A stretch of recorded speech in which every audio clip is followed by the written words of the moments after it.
there, everyone. Welcome back to Utility Sports, and I'm really excited for this video, and it's on a very popular player, a player who has an entire country backing him, and that, of course, is Kai Sotto from the Philippines.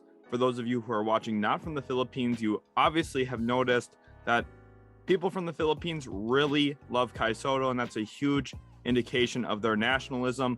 But here we're going to talk about the basketball player and why I think Kai Sotto in the news here is definitely important to talk about in the NBL.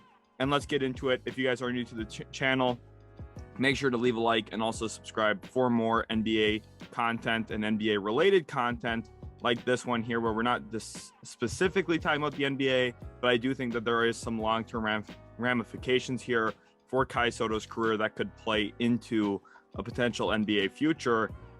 And now Kai Sotto is a player who throughout the draft process I thought could potentially go in the back end of the second round. He didn't, went undrafted, and didn't really catch on with the team for summer league, didn't really get an opportunity, and now at this point is going back to the Adelaide 36ers. As you can see here, CJ Bruton said this on the Aussie Hoopla podcast, where he was asked if Kai Sotto will be returning to the Adelaide 36ers, and he flat out said he is. So this is the NBL here on Instagram posting this, that Kai Sotto will be returning to the Adelaide 36ers, which of course is not only big news for Kai Sotto, playing again another season of professional basketball over in the NBL, but also for that Adelaide 36ers club, where Sotto played a pretty prominent role on that team. Wasn't a starter, wasn't a guy who you would say give the ball to and let him go to work, but he did average 7.5 points a game in about 15 minutes, so definitely productive in that regard, scoring a point every other minute.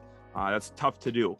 And then you also look at the fact he was averaging nearly 5 rebounds a game, almost a block a game in that 15 minutes. His per 36 numbers would be off the charts incredible, and the skill set is definitely there to match it, especially long term, if he can get his conditioning right and also, you know, put on a little bit more muscle and get a little bit more quickness into his game with his lateral mobility. That's going to require a lot of work and a lot of hard work for Kai Sotto, but the talent, the skill set's there, and I think he does have an impact for the Adelaide 36ers. For those of you who do not know, I do watch the NBL quite a bit. I like to keep up with the league, and Kai Sotto is a player who wasn't, again, the most prominent player on his team this past year, but I think there's a future for him there in Adelaide if his NBA dreams never materialize.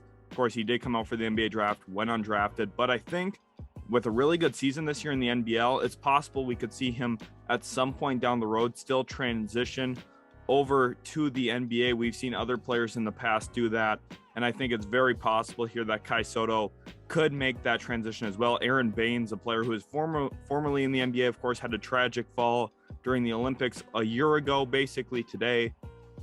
And then we didn't see him in the NBA last year. Well, Aaron Baines is now in the NBL as well with the Brisbane Bullets, and I think it's possible that we see those two guys, both Kai Sotto and Aaron Baines, trying to compete this year in the NBL with a chance to move back over to the NBA. Of course, Baines has spent some time in the league already. Kai Sotto has not yet up to this point, but I think it's possible. You know, he has some ties with G League Ignite.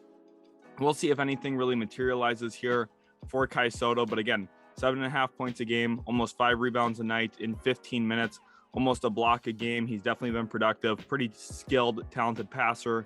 We do have a scouting profile on the channel about Kai Sotto if you want to see some actual video clips of what he's good at. But you're going to see some of the skill set here, right? He's a talented shooter. He's fairly athletic vertically, not the quickest guy in the gym, but he can shoot the rock, pass it off of the move a little bit. He shoots the ball left-handed, but he's actually born ambidextrous. He's worked really hard on developing both handedness when it comes to the game of basketball. He can dribble, shoot, and pass with both hands, but he prefers the left when it comes to actually shooting the rock. And again, he's a very talented player who I think has really good upside. He's 7'3". He's definitely got some length to him. And it's rare to see a player like him maybe not even catch on in the NBA at all. Now, I'm not sure if there's some other issues that I'm unaware of at this point about, you know, maybe his interview process or some of the other components. I thought an NBA team was going to take him simply from the money factor of selling jerseys.